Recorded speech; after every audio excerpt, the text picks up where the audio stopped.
जिस गन्ने से आपके घर की चाय के लिए चीनी बनती है, उसी गन्ने का इस्तेमाल अब गाड़ियों के लिए ईंधन बनाने में भी हो रहा है। और यहीं से शुरू होती है चीनी की कीमत की असली कहानी। गन्ने से चीनी बनाएं या उसी गन्ने से इथेनॉल। अगर गन्ना चीनी की जगह इथेनॉल बनाने में ज्यादा इस्तेमाल होगा तो क्या बाजार में चीनी की सप्लाई कम हो सकती है? और अगर सप्लाई कम हुई तो क्या आपकी चाय से लेकर मिठाई तक सब कुछ महंगा हो सकता है?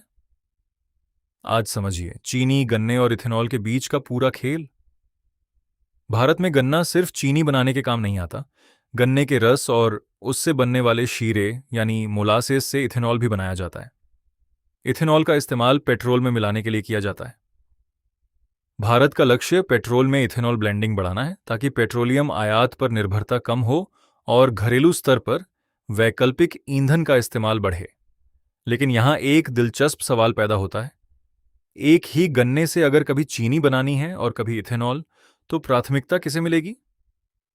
गन्ना और इथेनॉल का कनेक्शन। चीनी मिलों के लिए गन्ना एक तरह से कच्चा माल है। इससे चीनी भी बनाई जा सकती है और अलग अलग प्रक्रियाओं के जरिए इथेनॉल भी।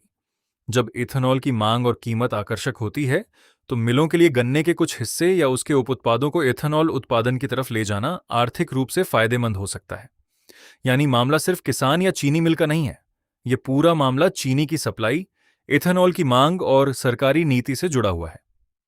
अब चीनी की कीमत क्यों बढ़ सकती है? मान लीजिए किसी साल गन्ने का उत्पादन सीमित है, उसी समय इथेनॉल की मांग भी मजबूत है। अब चीनी मिल के सामने विकल्प है, गन्ने से चीनी बनाए या इथेनॉल उत्पादन को बढ़ाए।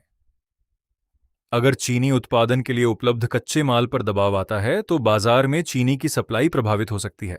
और अर्थव्यवस्था का एक सामान्य नियम है, मांग ज्यादा और सप्लाई कम तो कीमत बढ़ने का दबाव बन सकता है। लेकिन ध्यान रखिए, चीनी की कीमत सिर्फ इथेनॉल की वजह से तय नहीं होती। गन्ने का उत्पादन, मौसम, चीनी मिलों की रिकवरी, घरेलू मांग, निर्यात नीति और सरकारी फैसले भी बहुत महत्वपूर्ण होते हैं। इथेनॉल जरूरी क्यों है? अब सवाल आता है, अगर इससे चीनी की सप्लाई पर दबाव पड़ सकता है तो इथेनॉल बनाया ही क्यों जा रहा है?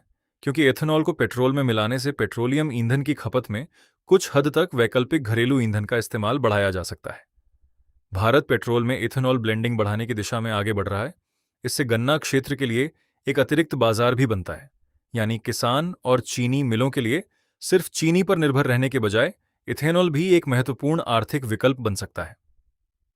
सबसे बड़ा सवाल, तो क्या इथेनॉल की वजह से चीनी हमेशा महंगी हो जाएगी? जरूरी नहीं। अगर गन्ने का उत्पादन अच्छा रहता है, चीनी का उत्पादन पर्याप्त होता है और सरकार चीनी तथा इथेनॉल के बीच संतुलन बनाए रखती है, तो स्थिति अलग हो सकती है। लेकिन अगर गन्ने की उपलब्धता कम हो और दूसरी तरफ इथेनॉल की मांग मजबूत बनी रहे, तो चीनी की सप्लाई पर दबाव जरूर बन सकता है।